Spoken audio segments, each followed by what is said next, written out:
Под мотото "Помислете и на нас", а како дел од одбележувањето на неделата на борба против гладта, Општинската организација на Црвен крст Делчево денес во Македонска Каменица реализираше хуманитарна собирна акција за поддршка на ранливите категории граѓани. Во рамки на денешната акција, како што информираа од Црвениот крст Делчево, хуманите граѓани од Македонска Каменица според своите можности донираа парични средства како и прехранбени артикли и намирници со подолг рок на траење. Од паричните средства кои ќе бидат соберени заедно со останатите намирници ќе бидат изготвени хуманитарни пакети кои ќе бидат наменети за помош на ранливите категории на граѓани од општините Македонска Каменица и Делчево.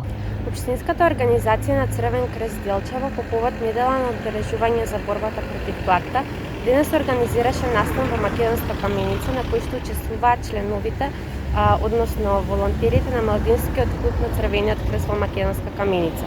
Ние поставивме пункт во центарот на градот каде што собираме прехранбени продукти и парични средства. Средствата кои што нашите хумани граѓани ги издвоија ќе бидат наменети за донација на фамилиите од најзагрозен тип во Македонска Каменица. Сите граѓани, фирми, компании и институции во нашиот регион беше посакувано да се вклучат во акцијата и во рамки на своите можности да донираат парични средства како и прехранбени артикли, се со цел да стигне до оние на кои им е најпотребна помошта. Денешната акција со жителите од Македонска Каменица се реализира од 11 до 15 часот. Своите донации граѓаните можеа да ги достават во собирниот пункт пред житомарките во центарот на градот.